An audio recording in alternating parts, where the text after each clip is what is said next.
E aí, pessoal, beleza? Aqui é o Carlos e eu preciso que vocês prestem muita atenção no que eu vou falar agora. Porque o que aconteceu ontem no Brasil é tão grande, tão revelador, que daqui a alguns meses vocês vão lembrar desse vídeo e vão falar assim: caramba, o Carlos avisou. Eu estou falando sério. O que eu vou te contar aqui hoje envolve espionagem ilegal, vazamento criminoso de dados sigilosos, tentativa de manipulação do judiciário, jornalistas em pânico total e uma operação da Polícia Federal que deixou muita gente sem dormir nesse carnaval. E o mais louco de tudo é que tem gente poderosa nesse país que não queria que você soubesse disso. Mas calma que o Carlos está aqui e eu vou te explicar tudo tintim por tintim, de um jeito que até a sua avó vai entender. Fica comigo até o final, porque a bomba maior eu deixei para o final do vídeo. Combinado? Então bora! Mas antes de qualquer coisa, eu queria fazer um agradecimento muito especial aqui. Quero agradecer de coração aos membros do canal. Vai aparecer aqui do lado o nome de cada um de vocês. Gente, vocês são demais. Vocês são a razão de esse canal existir. De eu poder trazer essas informações com independência, sem depender de patrocínio de banco, de empresa, de político, de ninguém. É vocês que fazem esse trabalho acontecer. Então, se você que está assistindo agora ainda não é membro, cara, considera se tornar. É baratinho, custa menos que um café. E você ajuda o Carlos a continuar trazendo a verdade dos fatos para vocês sem filtro, sem medo e sem censura. Tem o botãozinho ali embaixo ou do lado, dependendo de onde você está assistindo. Aperta lá e vem fazer parte dessa família. Quanto mais membros a gente tiver, mais eu consigo dedicar tempo, pesquisa e energia para trazer vídeos como esse aqui para vocês. E falando em ajudar, eu preciso te pedir uma coisa agora. É sério. Olha, eu sei que tem muita gente na sua família, no seu trabalho, no seu grupo de WhatsApp, que ainda acredita naquela conversa de que ser de esquerda é querer que todo mundo fique pobre, que a esquerda quer distribuir miséria, que a gente quer tomar as coisas dos outros. Gente, isso é a maior fake news que já inventaram nesse país. Ser de esquerda é lutar por justiça social.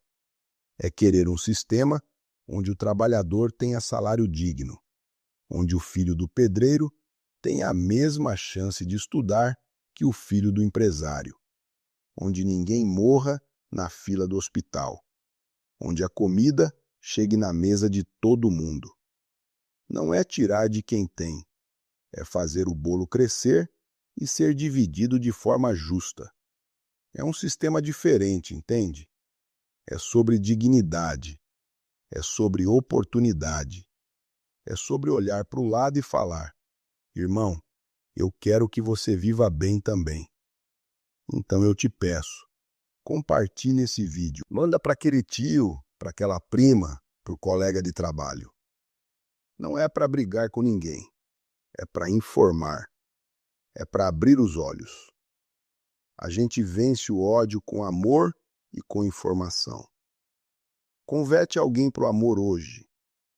Traz essa pessoa para o nosso lado. Não o lado de um partido, mas o lado da verdade, da justiça e da decência. E para começar com tudo, eu quero te pedir o seguinte: se você acredita que todo cidadão brasileiro tem direito à verdade, que a lei tem que valer para todo mundo igualzinho, seja jornalista da Globo ou youtuber de fundo de quintal, comenta aqui embaixo a palavra igualdade. Só isso. Comenta igualdade. Eu quero ver esse comentário bombando.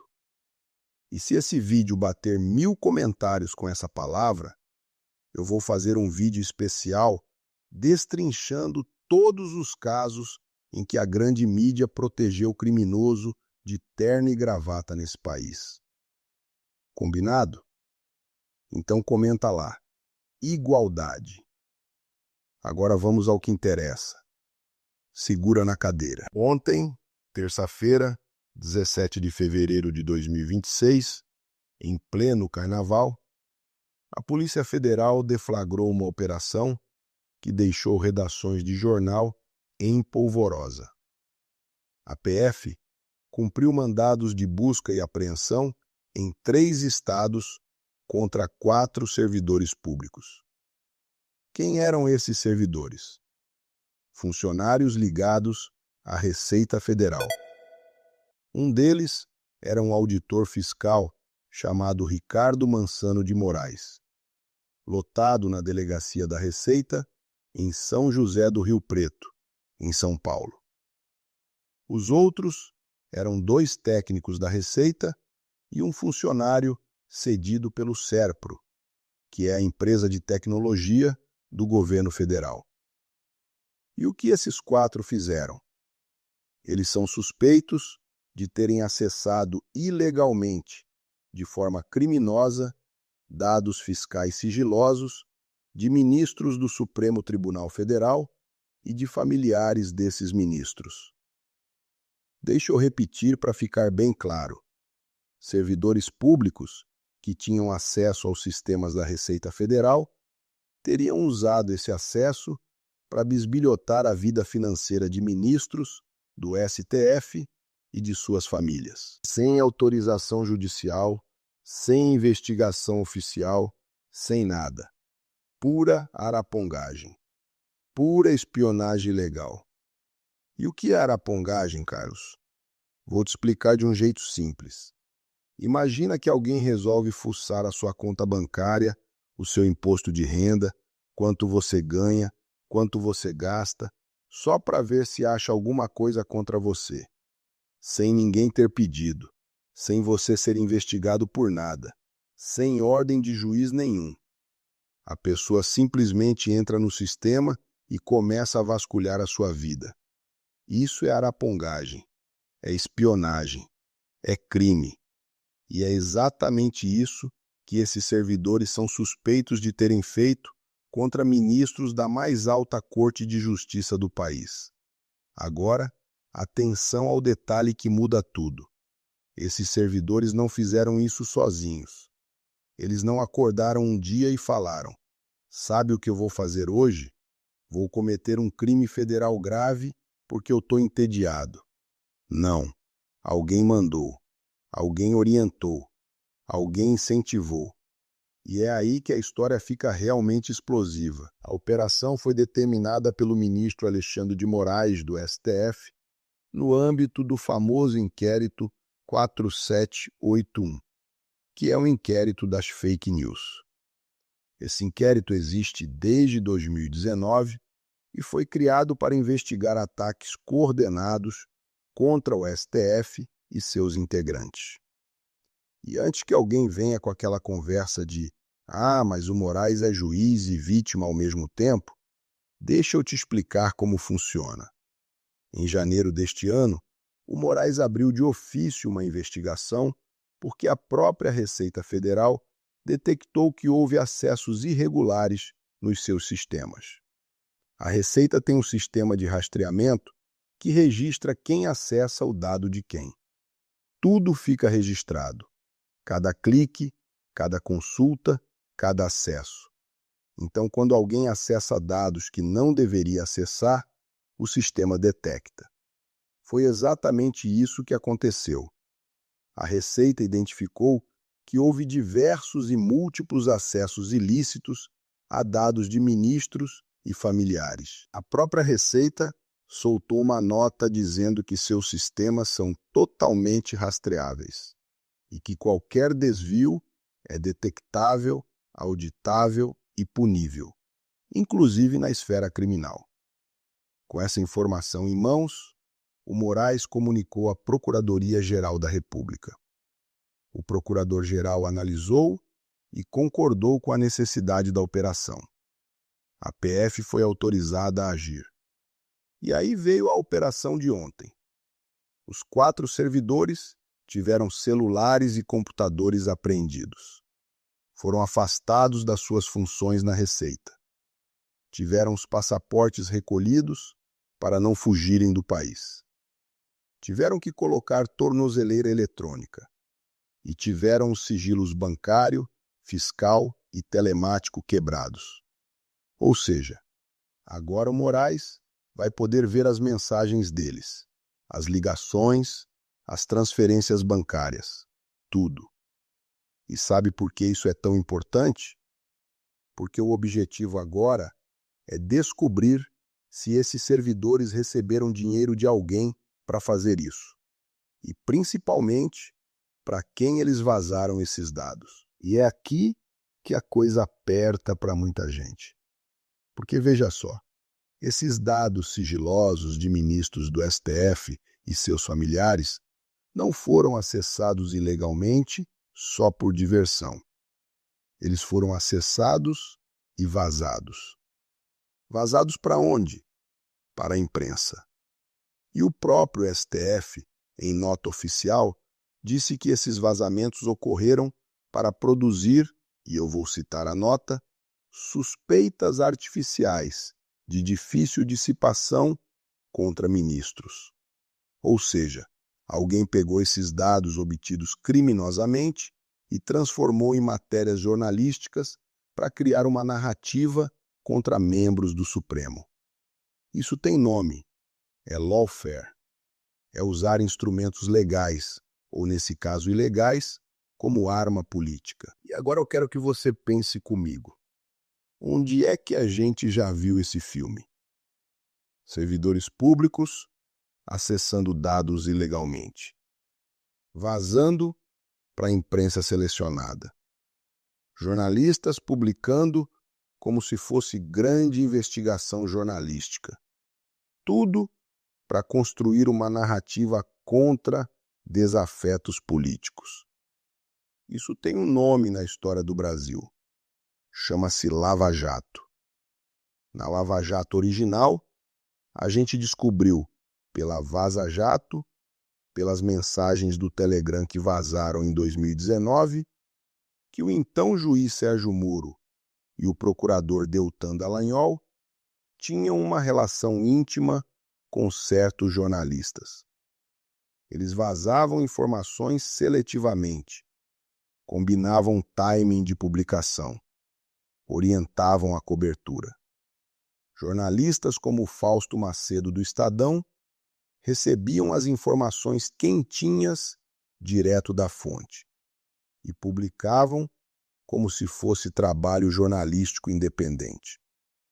Era uma engrenagem perfeita de manipulação da opinião pública. E deu no que deu. Prenderam Lula ilegalmente em 2018. Tiraram ele da eleição, elegeram o Bolsonaro e o país mergulhou no caos. Agora, em 2026, a gente está vendo o mesmo roteiro se repetir. Só que dessa vez, quem está no olho do furacão não é só a esquerda. Dessa vez, eles foram ousados demais. Foram mexer com ministros do Supremo Tribunal Federal. E o Supremo, diferente do Lula lá em 2018, que estava sozinho enfrentando um sistema inteiro, o Supremo tem poder institucional para reagir. E reagiu. Vamos falar agora sobre o contexto mais amplo, porque essa operação de ontem não aconteceu no vácuo. Ela está diretamente ligada ao caso do Banco Master. Para quem não está acompanhando, o Banco Master é um banco que está sendo investigado por suspeita de fraudes financeiras. O dono do banco, Daniel Vorcaro, teria relações com ministros do STF. O ministro Dias Toffoli era o relator do caso no Supremo. Mas a imprensa começou a publicar uma série de matérias sugerindo que o Toffoli teria conflito de interesses. A pressão foi tão grande que na semana passada, no dia 12 de fevereiro, o Toffoli deixou a relatoria. E quem assumiu? O ministro André Mendonça, que foi indicado ao STF pelo Bolsonaro e que, segundo relatos, teria relações próximas com pessoas ligadas ao Banco Master. Conveniente, não? E aí, olha que coisa interessante. A jornalista Malu Gaspar, do jornal o Globo, que vinha cobrindo o caso Master intensamente, de repente começou a mudar a nomenclatura. O que antes era caso Master virou caso Toffoli nas matérias dela. Percebe a jogada? O foco saiu do banco, saiu das fraudes financeiras e foi direcionado para um ministro do STF. E quem ganha com isso? Os donos do banco e seus aliados. É a mesma tática de sempre. Usa a imprensa para direcionar a narrativa, proteger quem tem que ser protegido e atacar quem precisa ser atacado. Mas o Alexandre de Moraes percebeu o jogo.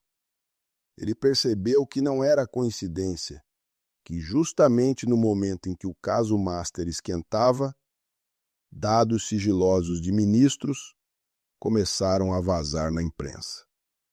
Alguém estava usando os servidores da Receita Federal como espiões para obter informações ilegais sobre os ministros e alimentar jornalistas com essas informações.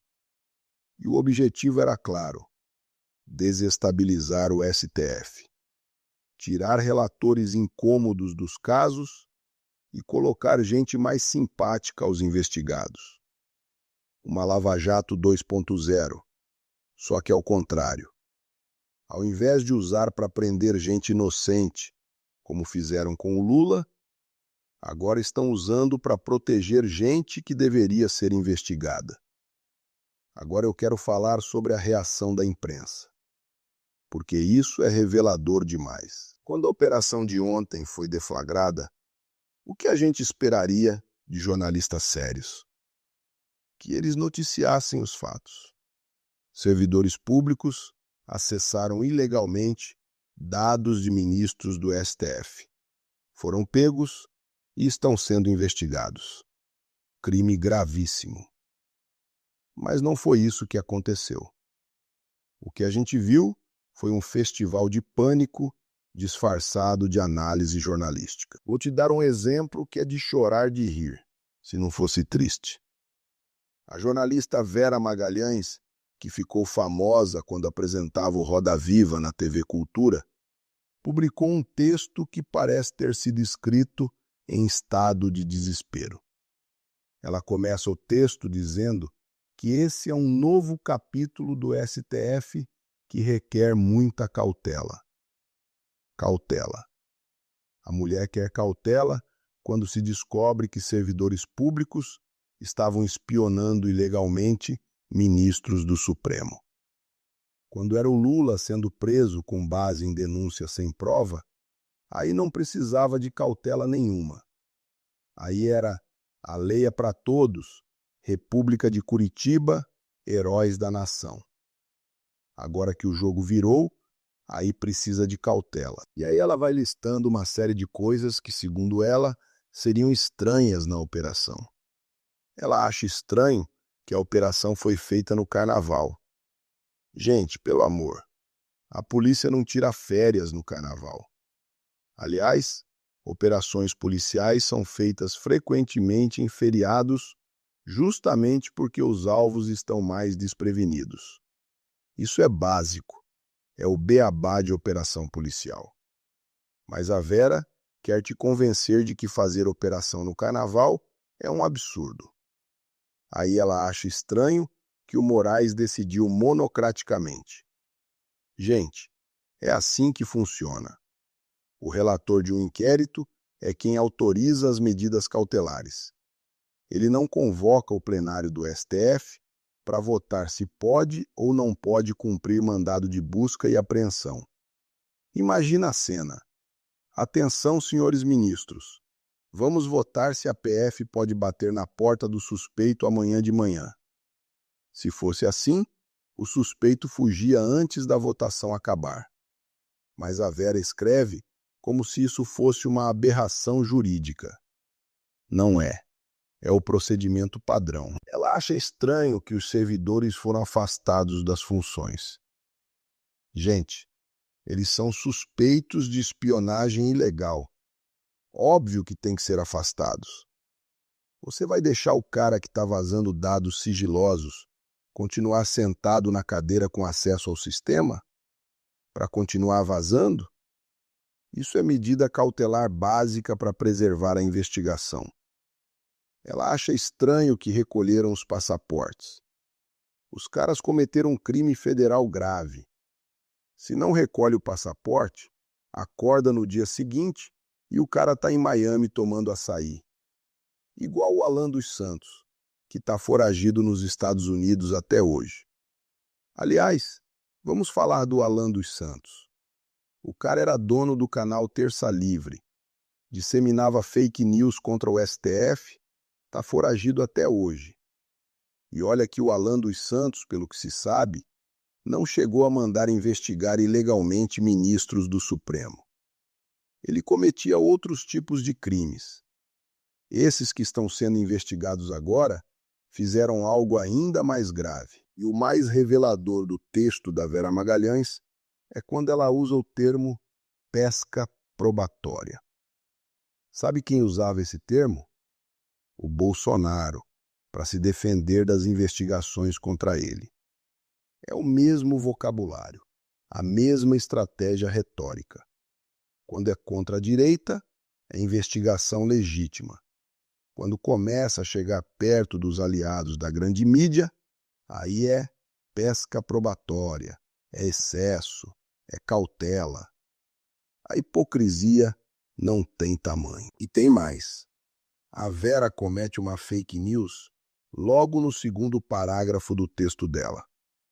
Ela diz que o inquérito das fake news já mudou de apelido várias vezes. Isso é mentira.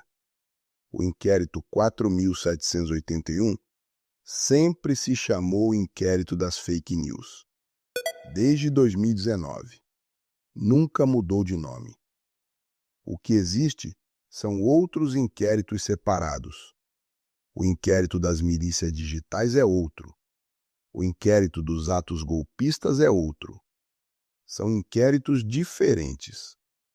Mas ela mistura tudo para confundir o telespectador e fazer parecer que o Moraes fica mudando as regras do jogo.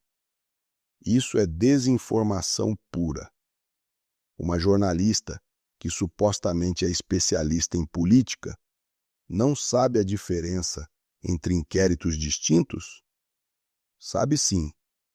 Ela está mentindo de propósito. E agora vem a parte que eu considero a mais importante de todo esse vídeo. Presta atenção, porque isso aqui vai te fazer repensar muita coisa. Existe uma pergunta que ninguém na grande mídia quer responder. Se jornalistas estavam recebendo dados obtidos criminosamente, qual o papel deles nessa história? Vamos pensar juntos. Se um servidor da Receita Federal acessa ilegalmente os dados fiscais de um ministro do STF e vaza esses dados para uma jornalista, e essa jornalista publica uma matéria baseada nesses dados, o que aconteceu aí? O servidor cometeu o crime, claro. Mas e a jornalista? Aí tem gente que fala, mas tem o sigilo da fonte, a liberdade de imprensa. Sim, existe sigilo da fonte. Sim, existe liberdade de imprensa. Isso são pilares fundamentais da democracia. E ninguém aqui está querendo acabar com isso. Mas existe uma diferença gigantesca entre um jornalista que recebe uma informação de um denunciante e um jornalista que incentiva, orienta ou até manda alguém cometer um crime para obter aquela informação. Se um jornalista liga para um servidor público e fala: "Olha, acessa lá os dados do ministro fulano para mim que eu publico. Esse jornalista não está exercendo jornalismo. Esse jornalista está sendo mandante de um crime, está sendo cúmplice. E aí não tem sigilo de fonte que salve, porque sigilo de fonte protege o jornalismo, não protege o crime. E é exatamente isso que o Alexandre de Moraes vai descobrir quando a perícia nos celulares e computadores apreendidos ontem for concluída. Vou analisar as mensagens, os e-mails, os aplicativos de conversa. E se houver mensagens de jornalistas pedindo, incentivando ou orientando esses servidores a cometerem os crimes que cometeram, esses jornalistas vão responder por isso. E olha, eu não estou inventando nada. A Procuradoria-Geral da República concordou com toda a operação. A Receita Federal emitiu nota confirmando os acessos irregulares. Isso não é teoria da conspiração, são fatos. Agora, vamos lembrar de uma coisa muito importante para colocar tudo em perspectiva. Em 2016, a grande mídia brasileira teve um papel central no golpe contra a presidenta Dilma Rousseff. Foram anos de cobertura enviesada, de vazamento seletivo, de criminalização da política. A Lava Jato era tratada como cruzada moral. O Sérgio Moro era herói nacional. E qualquer um que questionasse era chamado de defensor de bandido. A Globo, o Estadão, a Folha, todos embarcaram nessa narrativa. E o resultado a gente conhece. Golpe em 2016, prisão ilegal do Lula em 2018, eleição do Bolsonaro, quase 500 mil de mortos na pandemia por incompetência criminosa, tentativa de golpe de Estado em 8 de janeiro de 2023. Esse foi o preço que o Brasil pagou pela Lava Jato e pela cobertura midiática cúmplice. E agora, em 2026, estão tentando repetir a dose. Só que com uma diferença crucial. Dessa vez, o alvo não é só o Lula ou o PT. Dessa vez, resolveram ir para cima do próprio Supremo Tribunal Federal. E quando você vai para cima do Supremo, o Supremo reage. É diferente de quando atacavam o Lula, que era um ex-presidente sem mandato, sem foro privilegiado, à mercê de um juiz de primeira instância em Curitiba que fazia o que queria. Os ministros do STF têm poder institucional para se defender.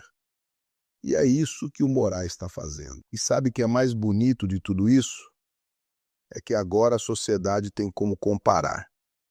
Quando Alan dos Santos, do Terça Livre, disseminava fake news contra o STF, todo mundo da grande mídia aplaudiu quando ele foi investigado e quando o mandado de prisão foi expedido.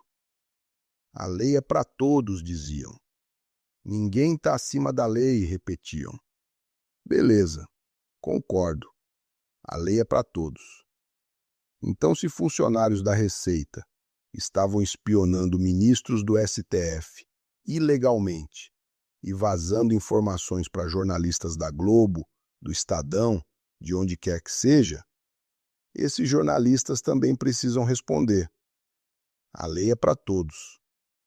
Não pode ser para todos só quando convém.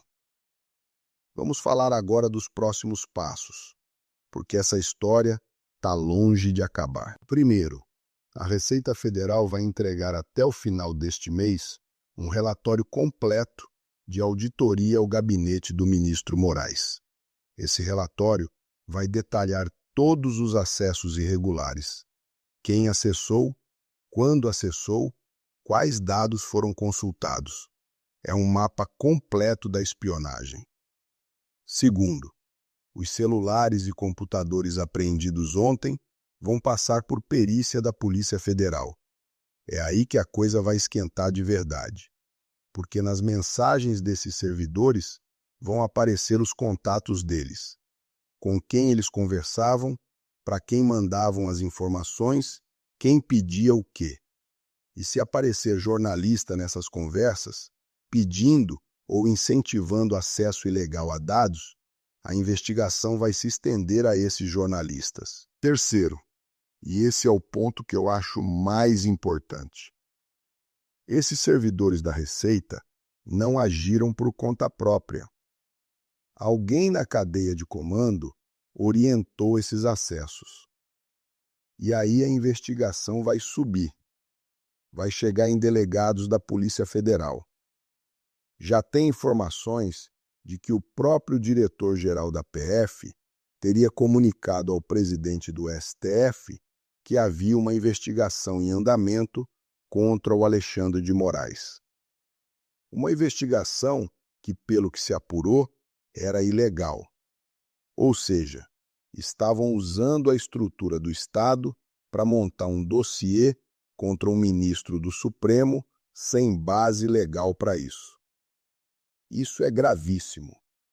E pior, essa informação teria sido vazada para a imprensa antes mesmo de qualquer conclusão. Alguém avisou jornalistas que o próximo relatório é contra o Alexandre de Moraes. Você percebe a articulação? É uma engrenagem. Servidores acessam dados ilegais, delegados orientam, jornalistas publicam e a opinião pública é manipulada. É a Lava Jato 2.0 na veia, só que esqueceram de combinar com Alexandre de Moraes. E o Moraes, como ele mesmo já provou várias vezes, não brinca em serviço. O cara desmontou o gabinete do ódio bolsonarista, mandou prender gente do 8 de janeiro, enfrentou ameaça de morte, teve a família ameaçada e não recuou. Vocês acham que ele vai recuar agora por causa de pressão de colunista de jornal? Não vai. E tem um detalhe que vale ouro e que mostra como essa história é antiga. A Associação dos Auditores Fiscais da Receita, a Unafisco, soltou uma nota dizendo que está preocupada com as medidas adotadas pelo STF e que pode haver precipitação. E aí citou um caso de 2019 em que 2 auditores foram afastados sob a mesma acusação e depois a acusação não se sustentou. Olha, eu respeito a Unafisco. É legítimo que ela defenda seus membros.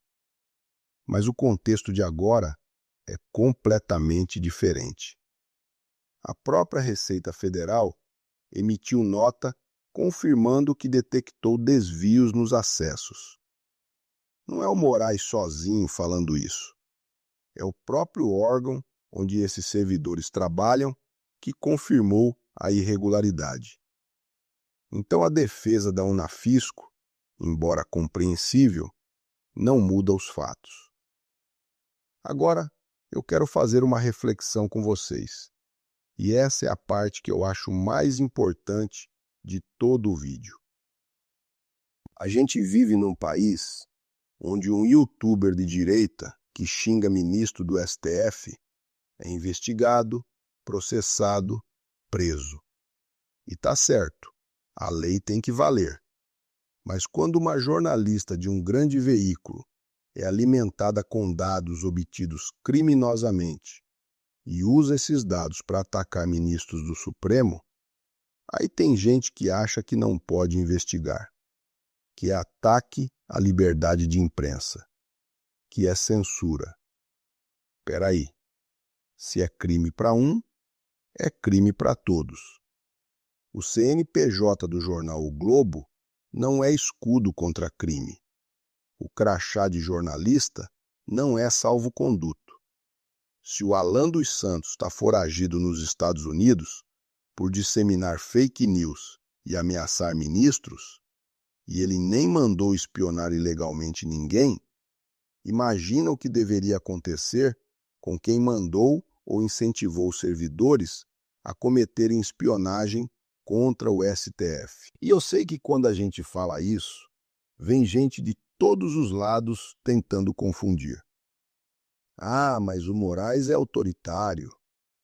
Ah, mas ele é juiz e vítima ao mesmo tempo. Olha, eu não sou fã incondicional de ninguém. Eu não tenho ídolo político. Mas os fatos são os fatos. Acessaram ilegalmente dados de ministros. A Receita confirmou. A PGR concordou com a investigação. A PF executou a operação. Tudo dentro do rito legal. Se alguém tem prova de que alguma etapa foi ilegal, apresenta. Mas até agora, tudo o que eu vi foram colunas de opinião desesperadas tentando descredibilizar a investigação com base em nada. E para fechar com chave de ouro, eu quero deixar um recado. Esse vídeo não é sobre defender esse ou aquele ministro. Esse vídeo é sobre defender a democracia. É sobre defender o princípio de que ninguém está acima da lei. É sobre dizer que nesse país a lei tem que valer para todo mundo, do youtuber ao colunista da Folha, do militante do Twitter ao âncora do Jornal Nacional. Se cometeu crime, vai responder. Ponto. A esquerda brasileira já passou por muita coisa. A gente viu o golpe de 2016. A gente viu a prisão ilegal do Lula. A gente viu a eleição roubada de 2018. A gente viu o genocídio da pandemia.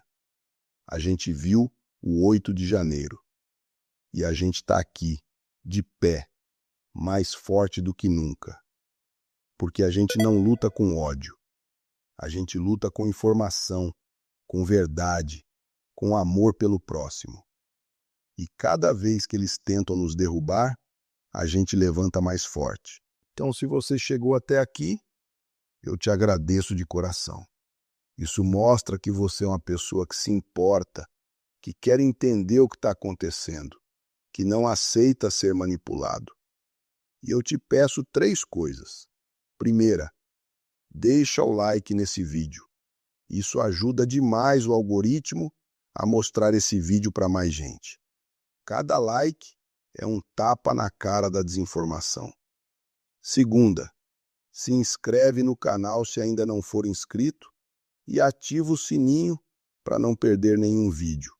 A gente está numa guerra de informação e cada inscrito é um soldado da verdade. Terceira e mais importante, compartilha esse vídeo agora. Manda no grupo da família, no grupo do trabalho, no grupo dos amigos. Manda para aquela pessoa que você sabe que está sendo enganada pela grande mídia. A gente muda esse país uma pessoa de cada vez. E lembra, comenta igualdade aqui embaixo. Quero ver esse comentário estourar. Se a gente conseguir 1000 comentários, eu volto com um vídeo especial. E olha, se essa história dos celulares apreendidos render o que eu acho que vai render, o próximo vídeo vai ser ainda mais explosivo que esse. Então fica ligado. Aqui é o Carlos, do canal que não tem medo de falar a verdade. A gente se vê no próximo vídeo. Fica com Deus, fica com a verdade e fica com a democracia. Valeu, pessoal. Falou!